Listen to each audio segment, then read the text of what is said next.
다 함께 사도신경으로 우리의 신앙을 고백하겠습니다. 나는 전능하신 아버지 하나님 천지의 창조주를 믿습니다. 나는 그의 유일하신 아들 우리 주 예수 그리스도를 믿습니다.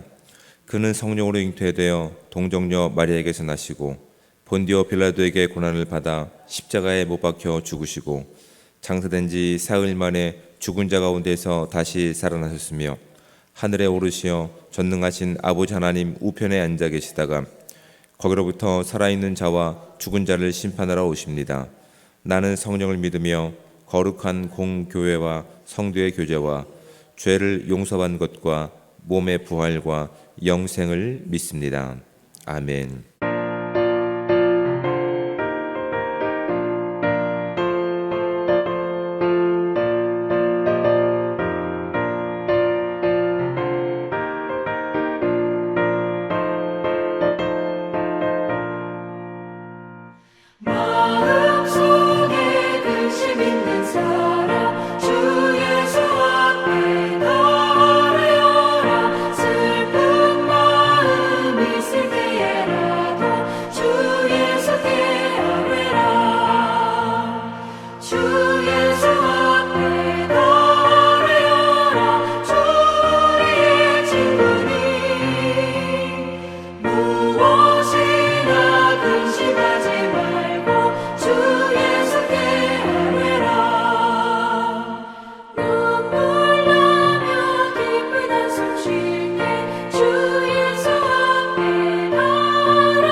하나님 말씀을 함께 봉독해서 읽도록 하겠습니다.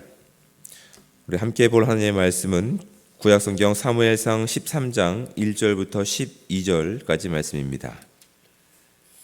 우리 가능하신 분들은 저와 함께 한 목소리로 합독해서 12절까지 말씀을 봉독하도록 하겠습니다. 사무엘이 왕이 될 때에 40세라 그가 이스라엘을 다스린 지 2년에 이스라엘 사람 3,000명을 택하여 그 중에서 2,000명은 자기와 함께 믹마스와 베델산에 있게 하고 1,000명은 요나단과 함께 베냐민 기브아에 있게 하고 남은 백성은 각기 장막으로 보내니라. 요나단이 게바에 있는 블레셋 사람의 수비대를 치매 블레셋 사람이 이를 들은지라. 사울이 온 땅에 나팔을 불어 이르되 히브리 사람들은 들으라 하니 온 이스라엘이 사울이 블레셋 사람들의 수비대를 친 것과 이스라엘이 블레셋 사람들의 미움을 받게 되었다 함을 듣고 그 백성이 길갈에 모여 사울을 따르니라. 블레셋 사람들이 이스라엘과 싸우려고 모였는데 병거가 3만이요 마병이 6,000명이요 백성은 해변에 모래같이 많더라. 그들이 올라와 베닷웬 동쪽 믹마스에 진침해 이스라엘 사람들이 위급함을 보고 절박하여 굴과 수풀과 바위 틈과 은밀한 곳과 웅덩이에 숨으며 어떤 히브리 사람들은 요단을 건너 갓과 길르앗 땅으로 가되 사울은 아직 길갈에 있고 그를 따른 모든 백성은 떨더라. 사울은 사무엘이 정한 기한대로 이레 동안을 기다렸으나 사무엘이 길갈로 오지 아니하매 백성이 사울에게서 흩어지는지라. 사울이 이르되 번제와 화목 제물을 이리로 가져오라 하여 번제를 드렸더니 번제 드리기를 마치자 사무엘이 온지라. 사울이 맞으며 문안하며 사무엘에게 이르되 왕이 행하신 것이 무엇이냐 하니 사울이 이르되 백성은 내게서 흩어지고 당신은 정한 날에 오지 아니하고 블레셋 사람은 믹마스에 모였음을 내가 보았으므로 이에 내가 이르기를 블레셋 사람들이 나를 치러 길갈로 내려오겠거늘 내가 여호와께 은혜를 간구하지 못하였다 하고 부득이하여 번제를 드렸나이다 하니라. 아멘. 성경에서 이렇게 자주 사용하는 단어들은 참 많습니다. 그 중에 대표적인 것들이 무엇이냐면 사랑이라고 하는 것들과 또한 은혜, 또한 하나님의 복을 많이 이야기합니다. 하지만 성경에서 찾아보기 힘든 단어도 있습니다. 어떤 단어인지 아십니까? 네, 위기라고 하는 단어는 사용하지 않습니다. 우리말 개역개정에는 한 번 딱 사용합니다. 시편 119편에 한 번 딱 사용하는데 다른 영어 번역들과 다른 또한 언어들과 또한 원어적으로 본다면 그건 위기라고 하는 단어는 아닙니다. 그때 사용하는 단어는 내 생명이 내 손에 있을 때라고 하는 그 표현인데 우리말 개역개정에서는 그 순간을 위기라고 그렇게 단어를 쓰고 있습니다. 사실 성경의 원어적인 표현과 다른 성경에서는 위기라고 하는 단어는 사용하고 있지 않습니다. 위기가 없어서일까요? 아니요, 위기는 늘 우리 가운데 있습니다. 늘 우리가 만나는 상황들이 그런 두려움과 또한 우리가 감당하지 못할 상황들이기 때문에 위기라고 이야기할 수 있습니다. 그 위기는 내부적으로도 찾아올 수 있고 외부적으로도 찾아올 수 있습니다. 아무리 하나님께서 함께 하시는 순간이라 할지라도 그 위기의 순간들은 늘 있었습니다. 성령의 임재 가운데 초대교회의 그 상황 가운데도 위기는 항상 있었습니다. 내부적으로는 뭐 도덕적인 문제라든지 또한 잘못된 우상적인 가르침과 또한 여러 가지 뭐 내부적인 문제가 있었고 외부적으로는 잘 아시는 것처럼 어떤 그렇게 대적들의 어떤 위협들, 생명의 위협들을 늘 겪고 있었습니다. 그런데 성경은 그런 위기의 순간이 있음에도 불구하고 그 순간을 위기라고 단정한 적이 한 번도 없습니다. 위기의 순간이지만 성경은 위기라고 단정하지 않습니다. 왜 그럴까요? 왜 그 순간을 위기라고 정의하지 않을까요? 하나님께서는 하나님의 주권 가운데 있는 모든 성도들, 이스라엘 백성들을 그렇게 위기로 내모시지 않았기 때문에 성경은 그 순간을 위기라고 정의하고 있지 않는 겁니다. 즉 하나님의 손에 있을 때 그 위기의 순간으로 보일 수 있는 그 모든 순간들이 위기가 아니라고 성경은 이해하고 있는 것이죠. 우리는 위기라고 여기고 있지만 하나님은 그 두려움의 순간들, 그 위협의 순간들을 위기라고 보고 있지 않기 때문에 위기라고 하는 단어를 사용하고 있지 않는 겁니다. 근데 정작 그 순간이 됐을 때 우리는 하나님에 대한 존재보다 우리가 가지고 있는 힘을 의지하고 또한 우리가 가지고 있는 능력을 의지하고 있기 때문에 하나님께서 허락하시는 그 평안과 기쁨을 누리기보다는 오히려 내가 가지고 있는 어떤 것을 가지고 그것을 의지하다 보니 비로소 경험하게 되는 것이 위기라고 하는 상황들입니다. 오늘 함께 봉독했던 사무엘상 13장에 있는 말씀도 이와 동일합니다. 1절 말씀을 보면 이렇게 시작됩니다. 사울이 왕이 될 때에 40세라 그가 이스라엘을 다스린 지 2년에 라고 되어 있습니다. 이렇게 이스라엘 민족 가운데 40이라고 하는 숫자는 의미가 있는 숫자입니다. 모세가 그렇게 이제 무엇인가 자신의 소견에 옳은 대로 뜻을 펼쳤던 순간이 이제 40세가 되고, 그리고 이제 민수기에 보면 제사장들이 그 공식적인 업무를 시작할 수 있는 나이가 이제 40세가 되는 겁니다. 이스라엘 백성 가운데 이 40세라고 하는 것은 아주 중요한 시간들이 됩니다. 근데 이 사울 왕이 40세가 되어서 이제 그가 이스라엘을 다스린 지 2년이 되었다라고 이야기합니다. 2년이 지나는 동안 사울과 또한 이스라엘 백성들은 하나님께서 이스라엘 백성 가운데 행하신 놀라운 전쟁의 승리를 이미 맛봤던 적이 있습니다. 암몬과의 전쟁에서 그들은 놀라운 하나님의 승리를 그들 가운데 경험했던 적이 있습니다. 그리고 이제 그들은 나름대로 왕정 시대의 어떤 외형적인 기틀을 갖추기 위해서 어떻게 행하냐면 2절 말씀에 보면 이스라엘 사람 3,000명을 택하여 그 중에는 2,000명은 자기와 함께 믹마스와 베델산에 있게 하고 1,000명은 요나단과 함께 베냐민 기브아에 있게 하고 남은 백성은 각기 장막으로 보내니라라고 되어 있습니다. 이제 왕정 시대가 돌입을 하고 어떤 일을 하고 있냐면 상비군을 두는 겁니다. 늘 이스라엘은 외적의 침공에 떨 수밖에 없었기 때문에 그렇게 이제 왕이 되었기 때문에 상비군을 둔 거지요. 3,000명이라고 하는. 그리고 이제 그 1,000명은 기브아의 베냐민과 자신의 아들인 베냐민과 함께 있게 하고 나머지 2,000명은 자신과 함께 그렇게 이제 이스라엘 민족을 보호하기 위해서 언제라도 위급한 상황이 닥치면 그렇게 급하게 뭐 군사를 모으는 것이 아니라 전쟁에 대비하기 위해서 이렇게 상비군을 두는 겁니다. 참 뭐 정책적으로는 훌륭한 정책일 수 있습니다. 그런데 이제 이 상비군을 두고 나서 어떤 일이 있었냐면 이제 블레셋 사람들의 수비대라고 하는 이제 그 접경 지역에 있는 아마 이스라엘을 염탐하고 있는 블레셋의 뭐 이렇게 주둔군일 될 겁니다. 이제 그들을 치는 일을 이제 아들 베냐민이 하게 됩니다. 근데 그것을 가만둘 블레셋 사람들이 아니죠. 자신들이 침공받았기 때문에 거기에 맞서기 위해서 이제 많은 블레셋 사람들이 이스라엘을 치러 옵니다.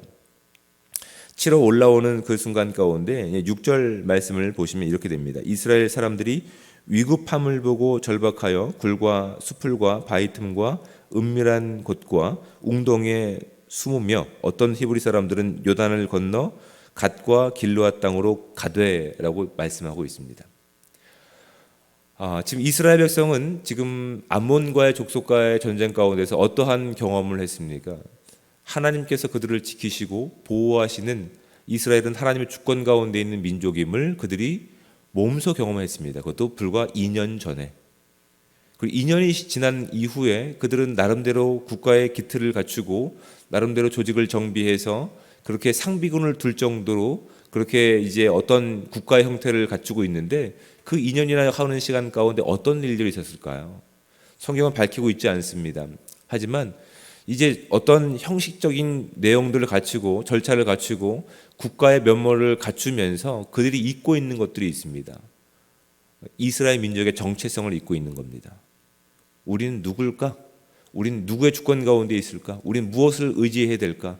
이것들이 점차 사라져가고 있는 겁니다. 오히려 그들이 더 의지하는 것은 어떤 나라적으로 제도적인 부분들이며 상비군 같은 이런 어떤 외형적으로 드러낼 만한 자신들이 드러낼 만한 어떠한 업적이며 또한 결과물들이지 하나님을 의지하는 모습들이 그들 가운데 없습니다. 하나님이 없는 그들 이스라엘 민족은 정말 위기 상황인 겁니다. 그 위기라고 하는 단어를 쓰고 있는 시편 119편 109절 말씀을 제가 말씀드렸습니다. 그 위기라고 하는 단어를 쓰고 있는 것이 내 생명이 내 손에 있을 때가 됩니다. 그것도 계속해서 그 순간이 위기의 순간입니다. 지금 이 순간이 단순히 블레셋 민족이 이스라엘 백성들을 치러 왔기 때문에 전쟁에 직면했던 위기의 순간이기 때문에 위기라고 하는 것이 아니라 지금 이 순간 가운데 그들이 의지하고 있는 것이 그들이 신뢰하고 있는 것이 무엇인지가 밝히 드러나고 있는 겁니다. 그들이 하나님을 의지했더라고 한다면 그들은 하나님 앞에 나아가서 하나님 우리를 도와달라고 간구할 수밖에 없는 것이 이스라엘 민족의 숙명입니다. 왜냐하면 이스라엘 백성들은 하나님께 속한 민족이기 때문에 그렇습니다. 근데 그들은 그렇게 하지 않았습니다. 외형적으로 국가의 형태를 갖추고 있으며 상비군을 갖추고 있으면서 그들이 의지한 것은 하나님의 주권과 손길이 아니라 그들이 가지고 있는 어떤 것들이었습니다. 어떤 것을 가지고 그 위기의 순간 가운데 블레셋을 어떻게 상대해 보려고 했을 때 그들이 가지고 있는 힘보다 더 큰 힘을 가지고 그들 찾아온 블레셋을 바라보면서 그들이 할 수 있는 행동은 바로 이겁니다. 절박함을 느끼고 숨거나 도망가거나 하나님을 찾았다고 하는 모습들이 본문 가운데 드러나고 있지 않습니다. 왕이었던 사울도 그 두려움 가운데 함께 동참합니다. 어떡하지? 왕이라고 한다면 더 하나님 앞에 나아가서 철저하게 하나님 앞에 도우심과 구원을 간구했어야 될 것입니다. 하지만 사울은 그렇게 하지 않았습니다. 물론 외형적인 내용들이 있습니다. 사무엘을 불렀습니다. 근데 8절 말씀을 볼까요? 사울은 사무엘이 정한 기한대로 2대 동안을 기다렸으나라고 되어 있습니다. 2대 동안, 7일 동안입니다. 7일 동안을 기다리라고 아마 사무엘은 얘기했을 겁니다. 그 전에도 있었거든요. 그런데 그 조급함이 그 시간을 다 채우지 못합니다. 7일째 되는 날 기다렸던 사무엘이 오지 않자 어떡합니까? 하나님을 의지하지 않고 자신이 가지고 있는 무엇을 의지했던 사울 왕은 본인이 급하게 화목제물과 번제를 드립니다. 그리고 그것은 그 번제를 마치자마자 사무엘이 도착하는 것을 통해서 아차하는 순간을 맞이하게 됩니다. 10절 말씀입니다. 번제 드리기를 마치자 사무엘이 온지라 사울이 나가 맞음에 무난하며 사무엘이 이르되 왕이 행하신 것이 무엇이냐 하니라고 대답을 합니다. 여러분 단순히 이것은 외형적인 어떤 잘못을 언급하는 것이 아닙니다. 자신의 존재와 또한 역할과 또한 무엇을 의지하고 신뢰했는지를 묻고 있는 겁니다. 사울 왕이 그 순간 가운데 의지한 것이 무엇일까요? 하나님의 주권을 인정하고 의지한 것이 아닙니다. 자신의 마음의 평안을 위해서, 자신이 이제 치러야 될 전쟁에 어떠한 마음의 평안과 어떤 형식적인 것을 위해서 지금 하고 있는 것이라고요. 그리고 성경은 그 부분을 이렇게 이야기합니다. 12절 말씀을 볼까요? 이에 내가 이르기를 블레셋 사람들이 나를 치러 이렇게 되어 있습니다. 나를 치러. 어느새 이스라엘 백성들이 사울 왕의 자신의 소유가 되어버렸습니다. 오히려 자신을 치러 온다라고 하나님과 자신의 관계를 별개로 하고 있습니다. 자신과 이스라엘 별개로 하고 있습니다. 여러분 위기는 언제 닥칠까요? 블레셋 사람들이 그들을 침공하러 왔을 때 위기가 닥칠까요? 아니요. 하나님으로부터 멀어지는 순간 위기가 닥쳤다는 사실을 오늘 본문 말씀은 우리 가운데 분명히 말씀하고 있습니다. 여러분 이 말씀은 단순히 이스라엘 민족에게만 적용되는 것이 아니라 오늘날 신앙생활을 하고 있는 저와 여러분들에게 동일하게 적용되는 아주 귀한 영적인 메시지입니다. 여러분 우리의 인생 가운데서 우리가 위기 같은 상황들을 전혀 겪지 않습니까? 아니 우린 늘 위기 같은 상황들을 겪습니다. 오늘같이 비가 많이 내리고 바람이 부는 날도 사실은 위기입니다. 위기일 수밖에 없습니다. 하지만 우리가 하나님의 주권 가운데 있다면 우리는 구할 수 있습니다. 하나님 우리에게 이 비마저도 우리에게 주시는 은혜마저도 우리가 감당하지 못할 은혜로 비로 주시지 마시고 우리가 감당할 수 있는 믿음의 한계 안에서 믿음의 능력 안에서 이것들을 허락해달라고 우리는 구할 수 있습니다. 그렇지 않다면 많은 비와 많은 은혜조차도 우리 가운데는 위기가 될 수 있습니다. 왜요? 그 많은 은혜를 가지고 우리는 하나님을 잊어버릴 수도 있거든요. 많은 은혜를 가지고 하나님 없이 살 수 있는 그런 위기가 사울 왕과 같은 모습이 저와 여러분 가운데도 충분하거든요. 여러분 어떤 것이 위기일까요? 무엇이 부족해서가 아닙니다. 우리가 무엇을 의지하고 있으며 우리가 어떤 존재인지를 망각하는 순간 그때부터 우리에겐 위기가 찾아올 수밖에 없다는 사실이 오늘 말씀이 우리 가운데 도전하고 있는 부분들입니다. 그러니까 우리 가운데 없는 것을 하나님 앞에 구하는 것보다 우리가 구해야 될 것이 무엇일까요? 하나님 어떤 한순간도 나에게서 시선을 떼지 않으시는 우리 하나님이심을 구합니다. 어떤 한순간에도 하나님 나와 함께 하시려고 약속하셨던 그 임마누엘 하나님이 나의 하나님임을 인정하며 나갈 수 있는 복된 삶 되게 해달라고 우린 구할 수밖에 없는 것이라고요. 그것이 성도의 복입니다. 성도의 은혜입니다. 성도에게 찾아온 위기는 단순히 외형적으로 물리적인 어떤 궁핍함이 아닙니다. 그 순간 가운데 우리가 잊어버리는 하나님과의 관계이며 하나님의 존재라는 사실을 우리가 기억한다면 오늘 주어진 우리의 모든 시간 가운데서 우리가 어떤 상황과 어떤 만남과 어떤 기회들을 겪는다 할지라도 우리는 위기를 맞이할 수 없습니다. 우리는 그 순간 가운데 하나님의 구하심과 또한 도우심을 또한 축복을 입을 수밖에 없는 존재임을 기억하시면서 오늘 주어진 우린 귀한 시간 가운데서 하나님의 도우심을 전적으로 구하고 하나님의 백성답게 늘 기쁨과 승리를 살아낼 수 있는 복되고 귀한 삶이 저와 여러분 가운데 충만하게 임하시기를 우리 주님으로 부탁을 드립니다. 기도하겠습니다. 사랑의 하나님, 은혜와 사랑에 감사합니다. 오늘도 복되고 귀한 하루를 열어주시고 이 귀한 시간 주의 주권 가운데 이렇게 많은 비가 내리고 많은 바람이 부르는 가운데서도 하나님 말씀 앞에 나올 수 있는 귀한 은혜 주심에 감사합니다. 이것이 우리 가운데 진정한 복이 되기 원합니다. 하나님을 늘 놓지 않는 이 순간이, 하나님 이 시간이 우리의 마음이 진정한 우리 가운데 누릴 수 있는 기쁨과 자유와 또한 소망이 될 수 있게 하시고 하나님께서 주시는 놀라운 축복이 될 수 있도록 주여 은혜 내려 주시옵소서. 하나님 오늘 모든 하루의 삶을 주님 앞에 의뢰할 때 하나님 없는 것을 구하는 삶이 아니라 늘 하나님과 함께하는 복된 삶을 살아낼 수 있게 하셔서 하나님 모든 것 가운데 하나님의 은혜와 능력과 구원하심으로 하나님 이 땅 가운데 예수 그리스도의 복음을 전할 수 있는 은혜의 시간들 될 수 있도록 주님 함께하여 주시옵소서. 많은 바람이 불고 많은 비가 내리고 있습니다. 하나님 우리가 감당할 수 있을 만큼만 하나님 비를 허락하셔서 그렇게 하나님 가물지 않고 하나님 풍족한 하나님의 은혜 가운데 살아갈 수 있는 우리가 될 수 있게 도와주시옵소서. 단순히 비뿐만 아니라 우리 가운데 주신 모든 시간과 또한 모든 물질과 또한 모든 은혜 가운데 하나님 넘치도록 주실 때 우리가 감당할 수 있을 만큼만 주셔서 하나님 그것으로 인해서 하나님과의 관계가 멀어지지 않는